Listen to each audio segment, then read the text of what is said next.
Born on March 15, 1961 in the southeast quadrant of Washington, D.C., Quentin Maurice Davidson, better known as Footz, one of the founding fathers of Rare Essence, a go-go band in Washington, D.C. Quentin started pounding on drums at age 8, and by the 7th grade, he had earned his nickname, Footz, for his powerful bass drum style. He and several classmates formed a band in 1976 while attending St. Thomas More Catholic School in southeast D.C., rehearsing in their mother's basement, an incubator for the infectious go-go sound. Rare Essence! He get busy one time.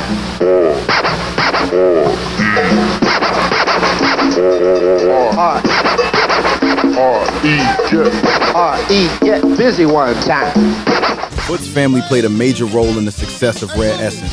His brother and lead talker James Funk Thomas, his mother Annie Mac Thomas, not just as a manager, but as a mother, guiding her sons and their friends with structure and tenacity. His grandmother Mattie Lee Mack, Miss Sis, handled treasurer duties, helping purchase the band's first gear and even securing their own rehearsal space with a former police precinct.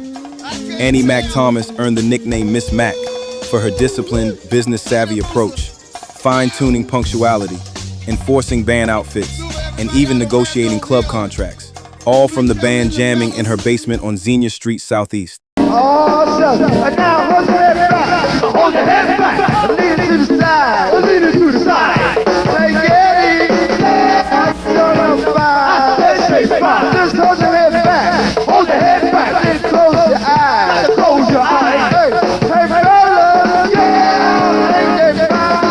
Say, fine! Rare Essence became more than a local band. They became a business. They were among the first to pay taxes, sell merchandise, and establish a formal organizational structure. In 1980, Chuck Brown assisted the band with writing, arranging, and recording their first record at Sigma Studios in Philadelphia. In 1981, they purchased the old police precinct building for rehearsal and studio space. Miss Mack said, "Now we can have a place of our own." Throughout the 80s, they performed all over D.C. at recreation centers, block parties, and nightclubs, sometimes lasting until dawn, headlining and rivaling icons like Experience Unlimited and Trouble Funk.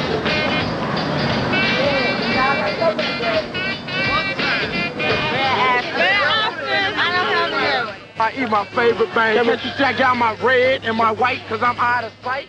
Foot's uncompromising rhythms helped define R.E.'s signature four-conga percussion style, and he was lauded as the breakbeat king, whose clean, tight grooves set new standards for go-go drumming. His beats were often compared to Jimi Hendrix's guitar mastery, dynamic, soulful, and technically center stage, heart of the band. Through the 80s and early 90s, Rare Essence became a powerhouse of DC nightlife, playing 4 to 6 nights a week at clubs like Celebrity Hall and Breeze's Metro Club, even opening for major hip-hop acts at the Capitol Center. Their live albums, Live at Celebrity Hall and Live at Breeze's Metro Club, capture Footz's dynamic drumming on tracks like One on One. He wasn't just a musician, but a mentor, inspiring younger musicians across DC's tight-knit community.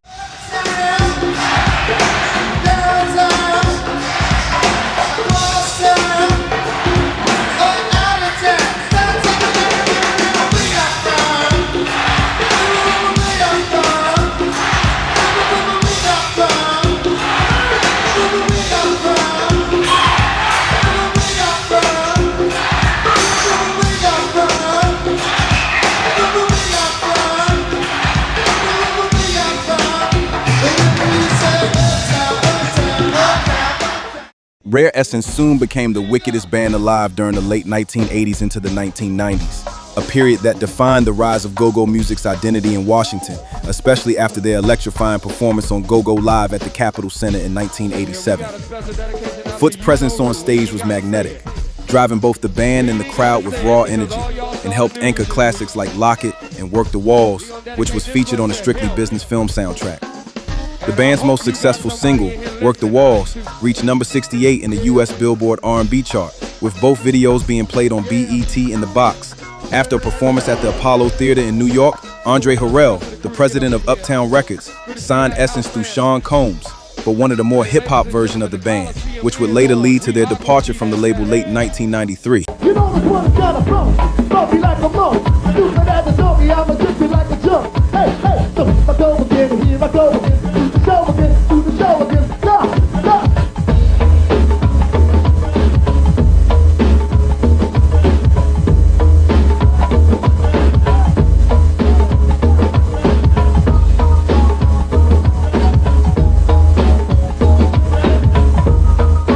Rare Essence navigated a turbulent era in the late 80s and early 90s, marked by disturbing bouts of violence that reflected the city's broader social challenges with the crack era. Following an incident that occurred on April 11th, 1987, after a Rare Essence show at the Masonic Temple on U Street. As the crowd spilled outside, gunmen opened fire, wounding 11 people, one fatally. Band members and fans struggled to understand how a musical celebration could become a flashpoint for such brutality. That same year saw several more violent eruptions, stabbings and shootings at venues like Celebrity Hall, aka the Black Hole, and Panorama Room, as rival neighborhood crews clashed around the Go-Go's. By the early 1990s, go-go events had earned a reputation as dangerous hotspots, a stigma that authorities and politicians exacerbated.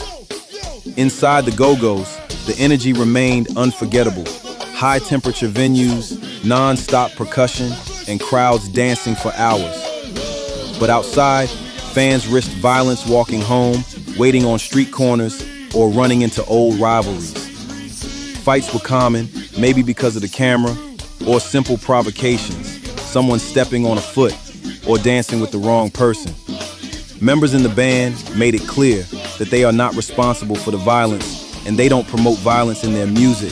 And in fact, they encouraged and begged fans not to start fights and to please leave safely when exiting the clubs.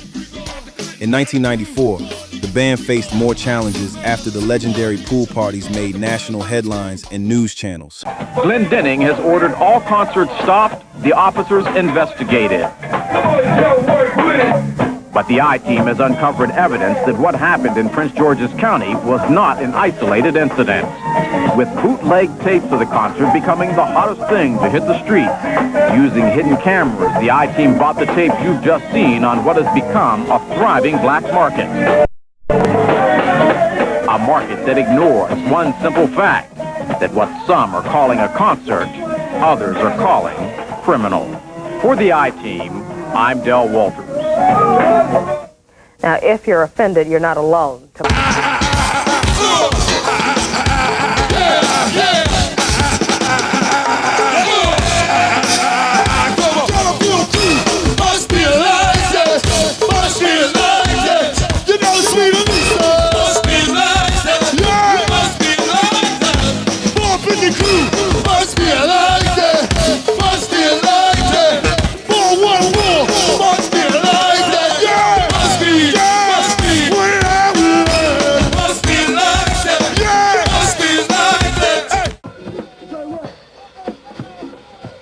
Footz would take on the management role after Miss Mac retired, taking on more responsibilities as a band member. He was devoted to his children and spent most of his days with them, often taking them bowling and to amusement parks and beaches in the summer.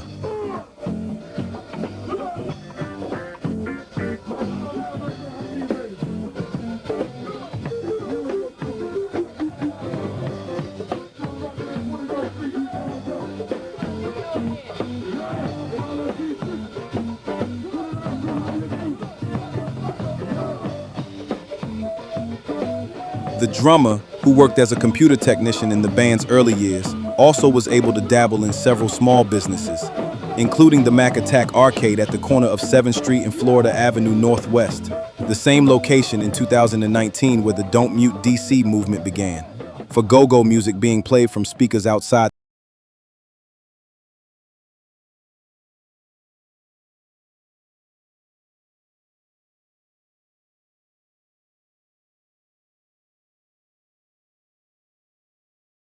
We want that speaker back out here. We've been here too many years. We want it back.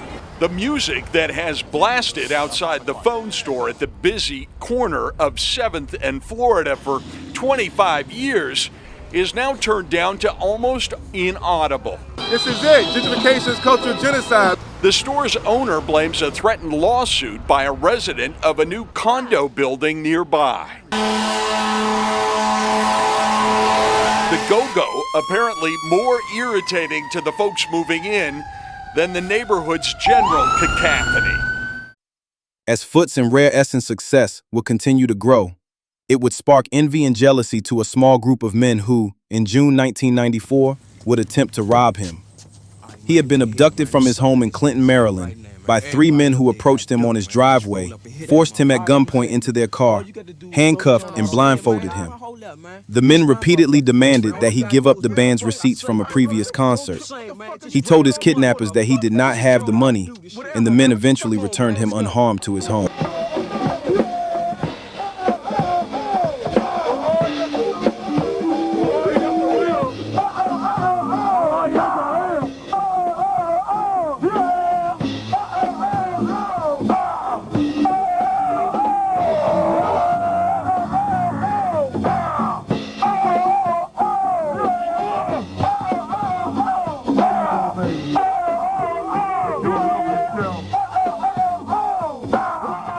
Later that year, on Saturday, September 17th, after shopping with his girlfriend at a mall in Oxon Hill, Maryland shortly after 7 p.m., he asked her to prepare his clothes for the show later that night at a D.C. nightclub. Footz never showed up. Immediately, his family and band members knew something was wrong. He doesn't miss a show unless he's sick. His mother reported him missing Sunday after he did not show up to perform the night before. Around the same time he was scheduled to perform on Saturday night, a driver discovered his body lying on the shoulder of Route 50 near Corporate Drive in Landover, Maryland. The 33-year-old father of 6 was fatally shot in the back of the head at close range. His death devastated the go-go community and fans all around the D.C. metropolitan area.